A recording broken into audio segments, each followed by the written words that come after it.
전반 초반 손흥민을 막지 못하며 결국 페널티킥으로 실점하였지만 전반전에 중앙 라인을 장악하고 역전까지 만들어낸 것은 한국에게 전술적으로 승리한 부분이었습니다. 한국이 이강인의 개인기를 활용한 공격을 진행할 것을 알았고 그의 돌파를 거의 막아냈습니다.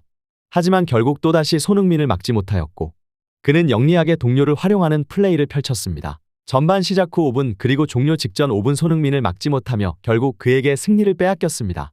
한국과 요르단의 아시안컵 조별리그 2차전이 끝난 후 엄청난 후폭풍이 불고 있습니다. 절대적으로 우위에 있다는 평가를 받았던 대한민국 대표팀이었지만 요르단은 한국을 상대로 맞춤형 전술을 완벽하게 짜고 나왔고 이렇다 할 전술적 특징 없이 선수들의 위치만 지정해주고 자율적 플레이를 강조한 것처럼 보이는 클린스만 감독의 전술과 일부 선수들의 극심한 경기력 저하로 아쉬운 무승부를 거둬야만 했습니다. 하지만 후반전을 뒤처진 채 시작하고 요르단의 대부분 선수들이 후반 시작과 동시에 고의적 시간 끌기와 침대 축구를 선보이며 불안감이 엄습하던 시점. 대한민국에는 역시 손흥민 선수가 있었고 그는 침착하게 동료 선수들을 활용하며 막힌 혀를 풀어낸 이후 결국 황인범 선수에게 넣어준 패스가 상대를 막고 자책골로 연결되며 사실상 1골 1도움의 맹활약을 펼치며 대한민국을 구해냈습니다. 경기가 끝난 후 일본과 한국의 연이은 부진의 AFC 공식 홈페이지는 이례적이라는 반응을 보였고 돌풍의 핵심인 요르단 감독은 예상치 못한 발언을 선보여 큰 화제가 되고 있습니다. 해당 소식 탑클래스에서 전해드리도록 하겠습니다.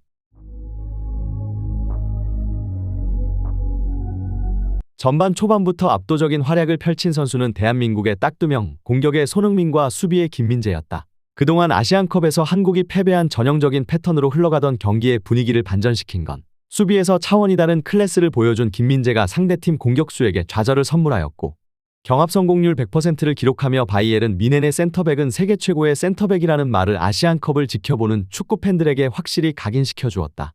이강인의 돌파는 요르단의 집중 수비에 고전하며 한국에게 창의성을 더해주지 못한 시점.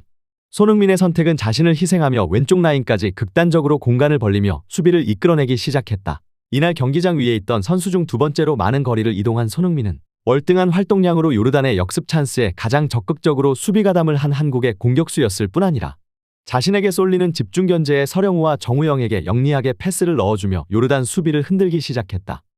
결국 그의 노력은 후반 45분이 지난 시점 황인범에게 결정적인 찬스를 제공했고 극적인 동점골을 만들어내며 한국을 참사에서 구해냈다.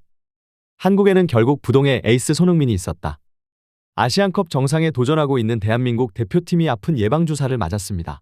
조별리그 2차전 요르단과의 경기에서 예상치 못한 일격으로 1대2로 끌려간 데에 이어 결국 후반 45분이 넘어서 동점골을 터뜨리며 힘겨운 무승부를 기록하였습니다. 이번 무승부로 인해 요르단에게 조 1위를 내주며 3차전의 결과에 따라 16강 여부가 결정나게 되었는데요. 특히 직전 경기에서 일본이 이라크에게 패배하며 한국과 일본이 16강에서 한일전으로 만나는 것이 아닌가 하는 걱정이 있던 시점. 아시안컵은 역시 모든 국가에게 쉽지 않은 경기라는 것이 다시 한번 증명되며 결국 최종전에서 순위가 판가름나게 되었습니다. 경기 후 일부 선수들에 대한 비난에 대해 클린스만 감독은 플랜 A는 아직도 제대로 작동한다고 생각한다. 요르단의 전술이 뛰어났고 순간적으로 우리 선수들이 방향을 잃었지만 끝내 포기하지 않는 정신으로 무승부를 기록했다는 점이 고무적이다. 16강에서 누구를 만나는 것은 우리에게 당장 중요한 것이 아니다. 다음 경기 말레이시아전만 보고 달려나가겠다라는 인터뷰로 축구 팬들의 분노를 키웠습니다. 특히 후반전 시작과 동시에 이례적으로 2명의 선수를 교체한 부분에 대해 교체를 하는 것을 보면 분명 누가 못하는지 알고 있는 것 같은데 왜 선발로 사용하는지 모르겠다. 교체 하나는 제대로 하는 감독이 확실한데 문제는 이 감독은 선발 라인업과 전술을 못 짠다는 것이다 등의 반응을 보였습니다. 경기가 끝난 후 손흥민 선수는 외신과의 인터뷰를 통해 현재 상황에 대한 솔직한 심경을 고백하였는데요.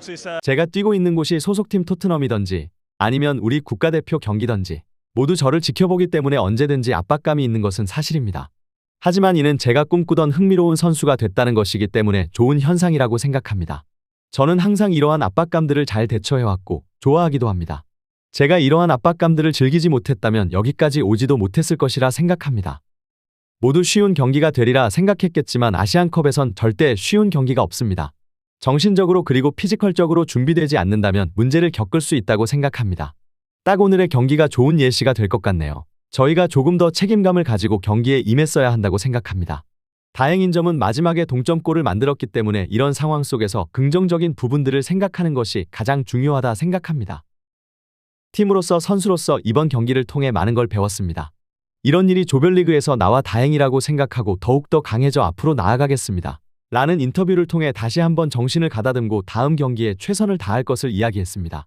실제로 요르단 감독은 경기가 끝난 후 인터뷰에서 효과적으로 이강인 선수의 돌파를 막는 부분에 대해 연구했고 그를 대부분의 시간에서 막는 데에 성공하며 한국의 공격을 효율적으로 컨트롤했다고 말하며 손흥민에 대한 지시는 한국과 같은 조에 편성되면서부터 계속해서 해왔기 때문에 막을 수 있을 것이라 생각했지만 그건 우리의 착각이었다라는 발언을 했습니다.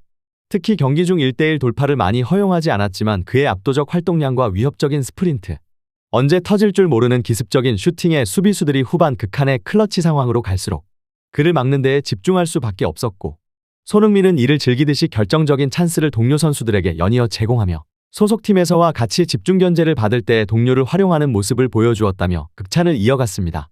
실제로 이날 손흥민 선수는 정확한 롱패스 성공률 93%, 리커버리 9회, 기회 창출 3회 등 공격수로는 믿기 힘들 정도로 완벽한 수치로 경기를 장악했음을 알 수 있었습니다. 과연 다가오는 김판공 감독의 말레이시아와의 경기에서 대한민국 대표팀은 어떤 모습을 보여줄 것인지 관련 소식 계속해서 탑클래스에서 전해드리도록 하겠습니다. 구독, 좋아요 눌러주시면 영상 제작에 정말 큰 힘이 됩니다. 우리 자랑스러운 탑클래스 선수들 소식 전해드리는 탑클래스TV 정말 열심히 하도록 하겠습니다. 오늘도 끝까지 시청해주신 여러분 진심으로 감사드리며 구독, 좋아요 눌러주신 여러분이 오늘의 탑입니다. 진심으로 감사드립니다.